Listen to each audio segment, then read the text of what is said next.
வணக்கம். உங்கள் கூத்தன்குளி மீனவன். இன்னைக்கு வந்து பாத்தீங்கன்னா நம்ம கடல்ல தூண்டில் போட்டு ஒரு மீன் ஒன்று பிடிச்ச பாத்தீங்க. அது என்ன மீன் சொல்லிட்டு பாத்தீங்கன்னா இந்த சிலுக்கு மீன் தான். இந்த சிலுக்கு மீன் வந்து நிறைய பேருக்கு தெரியும், தெரியாத ஆளே இருக்க முடியாது.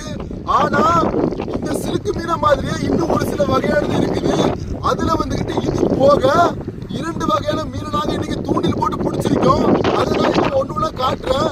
இது வந்துகிட்டு முதல் போயிட்டு நல்லா பார்த்துருக்கேன். இது இருக்க சேப்ப இதே மாதிரி இன்னும் 2 இது இருக்குது. அதை ஒண்ணு காட்டுறேன் பாருங்க. இது வந்துகிட்டு 2வது குவாலிட்டி சிலுக்குல இது ஒரு வகை. பாருங்க எப்படி இருக்குது. அப்புறம் இன்னொன்னு காட்டுறேன். இது வந்துகிட்டு 3வது குவாலிட்டி எப்படி இருக்குன்னு பாருங்க. இதுவும் சிலுக்கு வகை தான்.